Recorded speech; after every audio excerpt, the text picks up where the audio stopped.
सौन्दर्यलहरी 25 श्लोकम्। त्रयाणां देवानां त्रिगुणजनिदानां तव शिवे भवेत् पूजा पूजा तव चरणयोर्या विरचिता तथा गीत्वत्पादोद्वहन मणिपीडस्य निकटे स्थिता हेतेशस्वन् मुकुलितकरोधं समकुडाः विरिञ्जी पञ्चत्वं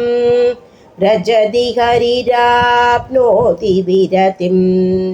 विनाचं कीनाजो भजति तनतो यादि नितनं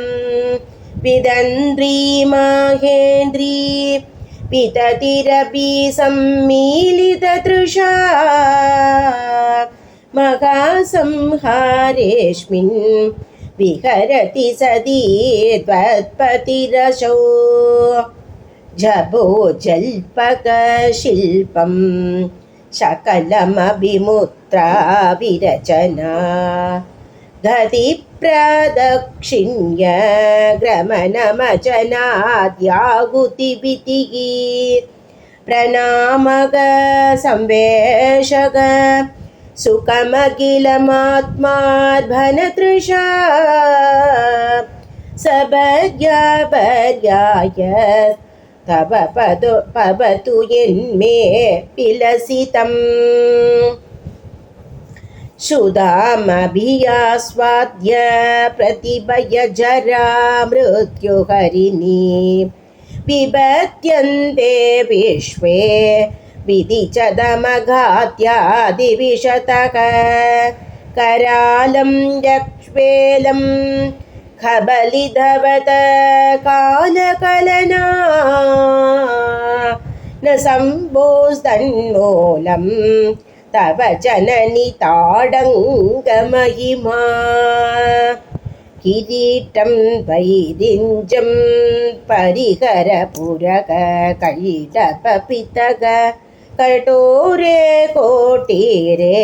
स्कलशिजगिजं पारिमकुडं प्रणम्रेष्वेदेषु प्रशभमुभयादशभवनम् पवस्याभ्युत्थाने तव परिजनोक्ति विजयते स्वदेकोद्भूताभिः गृणिमिरणिमाद्याभिरपितः निषेव्ये नित्ये त्वामगमिति सता भावयति यग किमाचार्यं तस्य तृणयन समृद्धिं तृणयतो महासंवर्धाग्निः विरचयति नीराजनवितिं चतुष्षष्ट्यादन्त्रैकी सकलमदिशन्ताय भुवनं स्थितस्तत्तत्सिद्धिः प्रशवपरतन्त्रैः पशुपतिः पुनस्त्वन्निर्बन्धा अखिलपुरुषादैकघटना स्वतन्त्रं ते तन्त्रं क्षितितलमबाधीतरदितं शिवशक्तिकामग क्षितिरतरवीचिदकिरणग स्मरोऽहं शचक्रधतनुजवरामारहरयग अमीदृल्लेखाभिः तिसृभिः अवशानेषु कडिता भजन्ते वर्णास्ते